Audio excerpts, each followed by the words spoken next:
Rentasan berita edisi 1034, saya Zawaz Yusof, antara paparan utama malam ini. Walaupun dianak tiri, Selangor tetap peduli. Kesiapsiagaan negara menghadapi bencana alam lemah. Melawat dengan membantu mangsa tidak sama. Tidak perlu belfire, yang penting keikhlasan.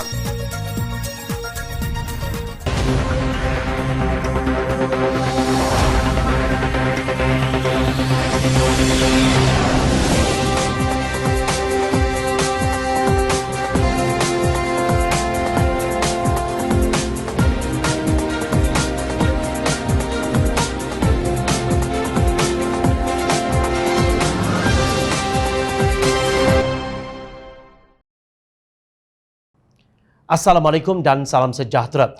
Rupanya Menteri Besar Selangor Datuk Seri Amiruddin Syahri telah dilucutkan jawatan sebagai pengerusi Majlis Keselamatan Negara MKN peringkat negeri oleh Kerajaan Tebu Atap 2.0 November lalu. Kerajaan pimpinan Datuk Seri Ismail Sabri Yaakob yang kononnya bertema keluarga Malaysia itu menyerahkan jawatan tersebut kepada seorang menteri dari UMNO Selangor iaitu Tan Sri Noh Omar. Beliau merupakan Menteri Pembangunan dan Usahawan yang juga pengerusi perhubungan UMNO Selangor. Perkara tersebut didedahkan oleh Amiruddin dalam sidang media sebagai jawapan mengapa berlaku kelewatan arahan menggunakan aset pasukan keselamatan dalam proses evakuasi mangsa banjir di negeri Selangor.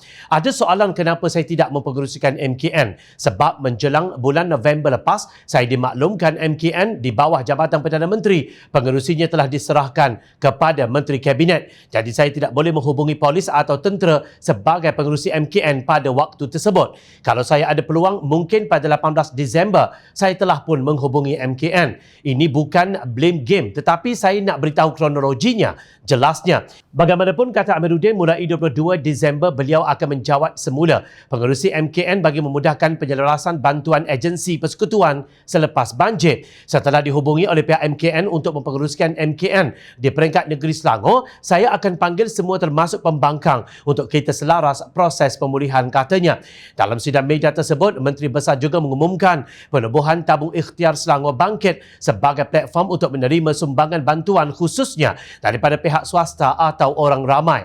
Hari ini saya mengumumkan satu tabung iaitu tabung ikhtiar Selangor Bangkit sebagai platform kepada rakyat Malaysia, syarikat swasta, individu, GLC dan mana-mana pihak yang ingin menyumbang kepada kawasan yang terjejas dengan banjir. Sebagai komitmen awal, saya akan menyumbangkan sebulan gaji sebagai tanda permulaan, ujarnya. Antara bantuan lain yang diumumkan oleh Kerajaan Negeri Selangor termasuklah Kerajaan negeri juga bersetuju untuk memberikan pelepasan bil air selama sebulan kepada akaun-akaun yang terjejas di kawasan lokaliti banjir dan ia akan di-charge ataupun waiver of charge itu akan diberikan pada bulan Januari nanti. Sementara itu, Kerajaan negeri turut akan mengumumkan penangguhan bayaran balik pinjaman selama 2 bulan kepada usahawan-usahawan hijrah yang terkesan akibat banjir dan ia melibatkan implikasi sebanyak 15 juta ringgit Malaysia. Hari ini juga saya ingin mengumumkan satu tabung iaitu tabung ikhtiar Selangor Bangkit sebagai platform kepada rakyat Malaysia, terutamanya kepada syarikat-syarikat swasta, individu, GLC dan mana-mana pihak yang ingin menyumbang ke arah pemulihan kawasan-kawasan yang terjejas dengan musibah banjir. Dan sebagai komitmen awal, saya akan menyumbangkan sebulan gaji saya ke dalam tabung ini sebagai tanda permulaan proses ini.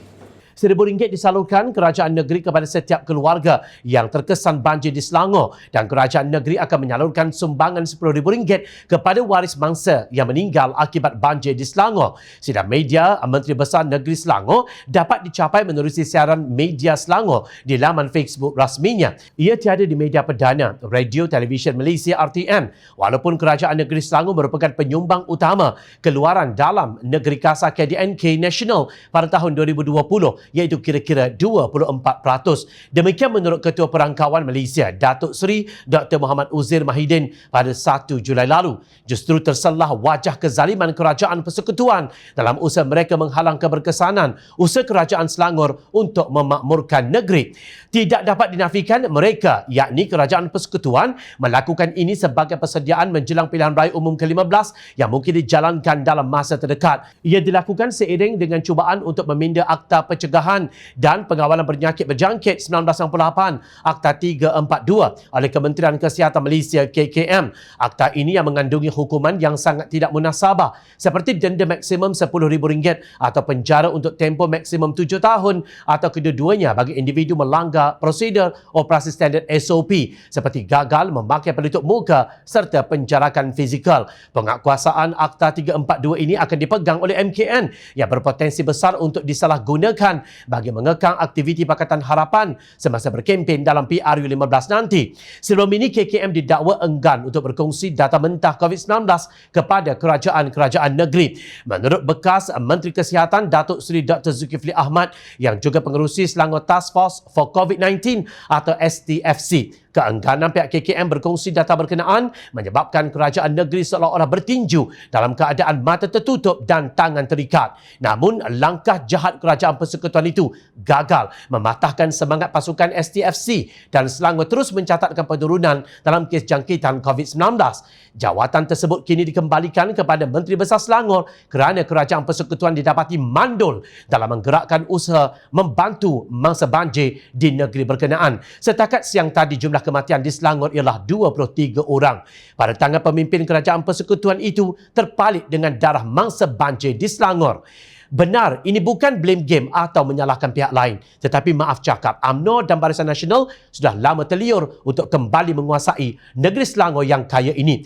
Sebab itu mereka melakukan tindakan di luar batas-batas kemanusiaan demi menyusahkan kerajaan negeri Selangor. Ingat, bagi yang menganiaya rakyat negeri Selangor, kalian mungkin selamat di dunia tetapi masih ada mahkamah Tuhan di akhirat untuk mengadili kezaliman kalian. Pengerusi Pakatan Harapan Datuk Seri Anwar Ibrahim melahirkan kekesalan dengan sikap dan cara negara dipimpin ketika rakyat sedang berhadapan dengan malapetaka banjir. Kata Anwar, setakat hari ini 17 mangsa telah dilaporkan maut di Selangor dan 8 mangsa di Pahang, manakala lebih 60,000 lagi kehilangan tempat tinggal tanpa ada tanda-tanda jelas berhubung keadaan rumah dan tahap kelangsungan hidup seusai banjir surut. Kelemahan-kelemahan utama berhubung tahap kesiapsiagaan negara dalam menghadapi bencana kini terpampang jelas. Tindakan lembab daripada kerajaan persekutuan terutamanya Agensi Pengurusan Bencana Negara NAPMA ditambah pula dengan penyelarasan yang kucar-kacir dengan pihak kerajaan serta dengan agensi-agensi tempatan ternyata merumitkan krisis ini kepada rakyat dan menjadikan ia satu malapetaka tak diurus juga, tegas Anwar dalam satu kenyataan. Menurut Anwar, kelewatan dalam menggerakkan Angkatan Tentera Malaysia ATM telah menyebabkan beberapa pegawai bertindak dengan inisiatif sendiri tanpa menerusi NAPMA dalam membantu warga yang terkesan. Beliau juga melihat bahawa penyelarasan yang lemah antara pasukan sukarelawan dan Angkatan Tentera telah menambah kekeliruan dan kekecewaan. Krisis ini adalah mimpi buruk yang nyata kepada Perdana Menteri tatkala malapetaka tak diurus ini melatari 100 hari pentadbirannya. Kegagalan demi kegagalan dalam mengurus bencana ini hanya menonjolkan tahap keupayaan sebenar kerajaan yang dikemudi beliau, ujar Anwar. Dalam hubungan ini, Anwar berpendapat kegagalan ini akan memberi impak yang buruk kepada negara. Kerajaan dan pimpinan yang gagal menonjolkan kebersamaan dengan rakyat sedari awal bencana ini tidak akan mampu memberi keyakinan kepada kita bahawa mereka juga mampu melonjakkan negara ke arah pemulihan dari musibah ini, termasuk masalah wabak yang masih mengganas bidasnya. Pada masa yang sama, beliau kagum dengan semangat kekeluargaan sebenar yang telah ditunjukkan rakyat berbilang kaum tak kala pemimpin-pemimpin utama kerajaan sibuk bermesyuarat. Sewaktu saya turut mengagihkan bantuan kepada rakyat yang terkandas, saya turut mendengar dan menyaksikan sendiri babak-babak yang luar biasa yang memaparkan sikap belas dan keprihatinan yang sangat tinggi. Saya turut berkongsi kekecewaan mereka berhubung kelemahan kerajaan dalam krisis ini, kata Anwar. Beliau berpendapat tahap kesedaran berhubung perubahan iklim dan terhadap peranan serta kepentingan alam sekitar akan menyaksikan peningkatan yang amat dahsyat, terutamanya dalam aspek keberlakuan bencana alam di masa hadapan. Kita tidak mampu untuk memikir dan menyiasat apa yang menjadi punca kelemahan kita hujung minggu yang lalu, ujarnya. Beliau menggesa Perdana Menteri untuk mengambil tindakan dengan segera menubuhkan jawatan kuasa diraja termasuk jawatan kuasa parlimen dalam menambah baik tahap kesiapsiagaan bencana. Dalam masa yang sama, kerajaan dituntut untuk membantu rakyat mendapatkan semula rumah mereka yang dibadai banjir dan tidak memandang remeh soal pemulihan sesudah banjir. Kerajaan mesti mempunyai sikap telus dan kebertanggungjawaban yang tinggi kepada orang ramai dan mesti mengadakan sidang media harian bagi mengemaskini situasi semasa banjir dan langkah menyelamat, tegasnya. Terdahulu beberapa media sosial melaporkan pihak ATM terpaksa melupakan NACMA dan berusaha sendiri untuk menyelamatkan mangsa-mangsa banjir yang terkandas. Orang ramai berang terhadap agensi tersebut. Lebih-lebih lagi apabila Menteri di Jabatan Perdana Menteri Tugas-Tugas Khas Datuk Dr. Abdul Latif Ahmad Latif di Dewan Rakyat berkata agensi itu tidak terlibat secara langsung dalam urusan kejadian bencana alam seperti banjir di peringkat negeri. Dan berkata NACMA hanya menjaga urusan pemberian pampasan kepada mangsa selepas mendapat maklumat dan senarai dari negeri. Usaha untuk menangani bencana banjir ini menjadi semakin kucak-kacir apabila jawatan pengerusi Majlis Keselamatan Negeri dipegang oleh Ketua UMNO Negeri Selangor Tan Sri Noh Omar, bukan Menteri Besar Selangor Datuk Seri Amiruddin Syarif. Perkara ini sudah pasti menjejaskan line of common unified strategy dan prosedur operasi standard SOP dalam kerja-kerja menangani masalah yang berbangkit, khususnya keselamatan negeri dan juga rakyat. Justru tidak hairan apabila jaringan hubungan antara ATM dan Kerajaan Selangor gagal diaktifkan bagi membolehkan tindakan menyelamat mangsa banjir dengan pantas dan berkesan. Itulah sebenarnya yang berlaku apabila nafsu serakah untuk menguasai semula negeri Selangor jauh lebih besar daripada keutamaan untuk menjaga kebajikan rakyat. Berhentilah berretorik tentang perjuangan Melayu Islam jika dalam menjaga kebajikan rakyat anda memilih-milih dan mendiskriminasikan mereka berdasarkan kriteria ciptaan sendiri yang tidak masuk akal. Parti Ikatan Demokratik Malaysia atau MUDA menuntut Datuk Dr. Abdul Latif Ahmad berundur daripada jawatannya sebagai Menteri di Jabatan Perdana Menteri Tugas Khas. Tuntutan mereka berdasarkan kepada cara kerajaan, khususnya Agensi Pengurusan Bencana Negara NACMA yang menguruskan isu banjir beberapa hari lalu.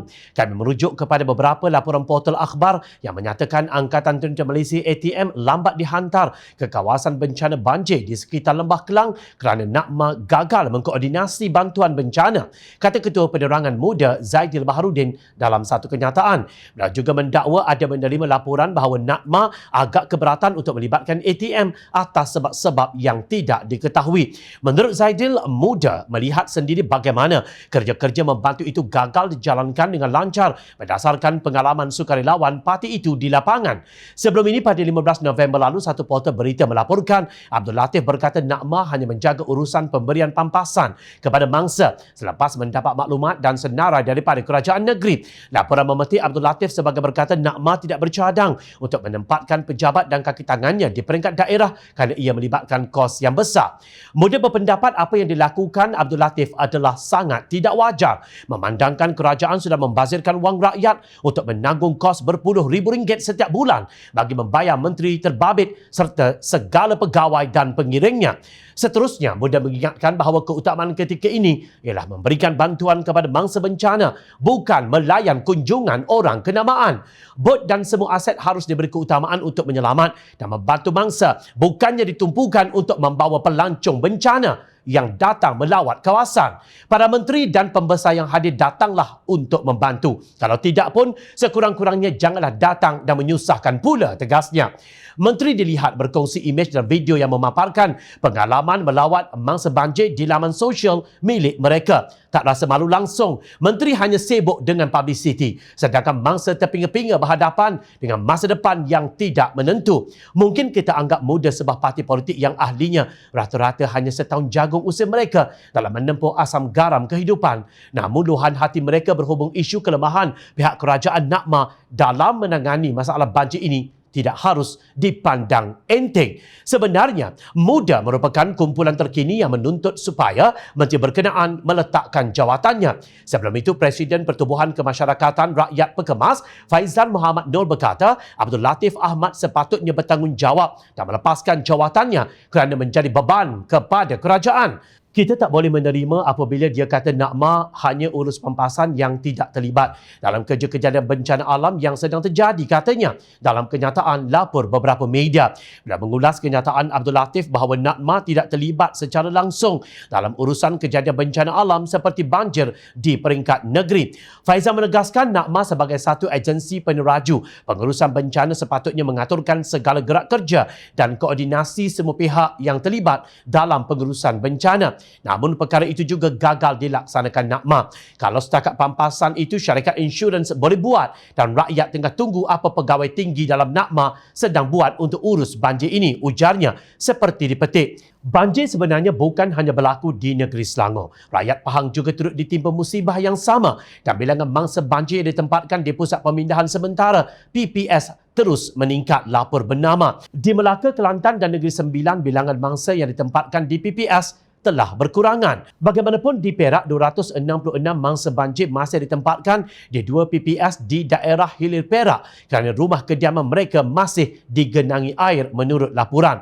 Walaupun mangsa banjir pulang ke kediaman masing-masing, masalah mereka masih belum selesai. Kerugian yang ditanggung akibat kerosakan harta benda bukanlah sedikit, malah ada yang kehilangan tempat tinggal. Rakyat yang ditimpa musibah ini perlu pembelaan, bukan jadi bahan untuk bersuah foto dengan pemimpin yang datang melancong ke kawasan bencana. Para menteri yang tidak cukup intelektual untuk mengetuai kementerian yang terbabit langsung dengan isu bencana alam, jika masih ada rasa malu dan maruah, letaklah jawatan. Kisah yang disiarkan dalam berita harian pada 20 dan 21 Disember lalu amat menyentuh perasaan. Kisah tersebut menunjukkan di kalangan rakyat biasa masih ada yang sayang dan merasa ihsan terhadap sesama insan. Jom channel ingin berkongsi kisah tersebut agar pemimpin dapat belajar daripada rakyat apa erti kemanusiaan. Didorong oleh sifat peduli dan prihatin terhadap mangsa banjir di Lembah Kelang, beberapa pertubuhan bukan kerajaan, NGO dan individu persendirian di Perak tiba dengan bot bagi membantu mereka yang terkandas dalam bencana tersebut. Azura Manas dan suaminya Muhammad Amli Muhammad Mahyadin bertolak dari rumah mereka sejauh 194 km di Tanjung Tualang menuju ke Seri Muda Shah Alam. Menurut laporan, mereka membawa bot sendiri yang diletakkan di atas bumbung kereta Pro 2 Myvi. Kami memang selalu bawa bot dengan kereta ini untuk pergi memancing dan tak sampai hati serta kasihan apabila melihat situasi banjir di sana. Jadi kami ambil keputusan membantu mangsa banjir. Ketika ini kami masih membantu mengeluarkan mangsa dengan bot. Kami belum tahu bila mahu pulang ke Perak. Tengok keadaan dulu, tegas Azura seperti dipetik. Beliau berkata dua anaknya berusia 8 dan 10 tahun ditinggalkan di rumah dan meminta rakan membantu melihat mereka selama ketiadaannya. Mahu bantu dari segi wang di luar kemampuan. Jadi kami bantu dengan kudrat dan bot, katanya, yang turut menyertai misi bantuan banjir di Kuala Krai, Kelantan pada tahun 2014. Sementara itu, wakil NGO Muhammad Aswadi Muhammad Arifin berkata mereka dalam perjalanan menghantar 3 unit bot angin ke Selangor hasil inisiatif gabungan lebih 10 NGO seluruh Perak. Mereka turut membawa barang keperluan seperti barang kering, lampin pakai buang, keperluan mandi, pakaian terpakai dan juga tuala wanita. Kami mewujudkan satu kumpulan di aplikasi WhatsApp yang menggabungkan semua NGO di Perak dalam usaha membantu mangsa banjir di Lembah Kelang. Bot diberi pinjam oleh NGO dan pengendali operator sukan air. Perancangannya kami mahu ke Dengkel kerana dengarnya di sana masih ada yang terkandas atau ke Seri Muda. Semalam pun saya difahamkan sudah ada bantuan, beberapa bot sudah dihantar ke sana dan hari ini tambahan 3 unit lagi, katanya. Menurut Muhammad Aswadi, mereka juga bersiap sedia dengan beberapa bot untuk digerakkan ke Lembah Kelang bila-bila masa jika ada keperluan selain bersiap sedia untuk banjir di negeri Perak. Pada 21 Disember, Berita Harian memaparkan kisah pengusaha River Cruise Teluk Intan Muhammad Syahri Mustafa. Dia bertolak dari Teluk Intan dengan membawa 3 unit botnya bersama seorang rakan yang juga pemandu bot untuk menyertai misi bantuan banjir di Lembah Kelang. Mungkin hari ini hari mereka, mana tahu esok lusa hari kita pula, katanya, dipetik Berita Harian. Seorang pengusaha bot nelayan di Pantai Remis Manjung yang enggan dikenali juga sudah menghantar 2 botnya ke Lembah Kelang. Saya sewa trak tunda untuk hantar bot ke sana dan di sana akan ada rakan yang menguruskan. Terpulang pada mereka mahu gunakan di mana katanya. Begitulah. Hati-hati yang suci rakyat jelata yang membantu sesama rakyat yang ditimpa bencana. Mereka bukan melancung ke tempat banjir sambil melambaikan tangan kepada mangsa. Mereka tidak datang dengan menaiki velfire, hanya kenderaan biasa. Warga Jom Channel yang juga terkesan dengan banjir dahsyat ini amat tersentuh dengan sikap peduli mereka. Terima kasih. Kecil tapak tangan nyiru warga Shah Alam Tadahkan. Koma sanggup datang dari jauh semata-mata kerana hendak membantu mangsa banjir di Selangor. Hanya Allah Subhanahu Wa Taala sahaja yang akan membalas jasa koma kepada warga Shah Alam yang ditimpa musibah ini. Alangkah berbezanya sikap mereka berbanding dengan pemimpin kerajaan Tebuk Atap 2.0 kerajaan keluarga 69 yang datang dengan kereta mewah bersama penasihat dan pegawai hanya berlagak sebagai penonton. Bencana ini menyingkap wajah sebenar pemimpin negara. Ingatlah wajah mereka dan ingat juga jangan beri undi kepada mereka lagi. Rakyat sentiasa memerhati. Teruskan bersama kami di Jom Channel, layar reporter jomchannel.net untuk mendapatkan berita politik tanah air. Saya Zawaz Yusof. Terima kasih untuk perhatian dan penilaian yang anda berikan. Assalamualaikum. Salam sejahtera.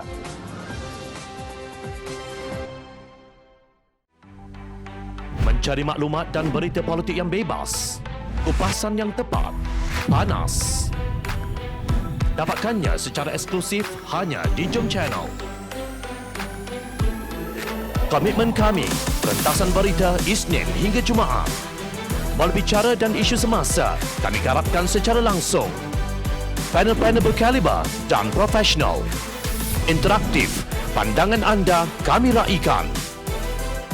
Jangan lupa bersama kami di setiap hujung minggu dalam edisi khas mingguan. Jom Channel, moving forward, sharing a new experience.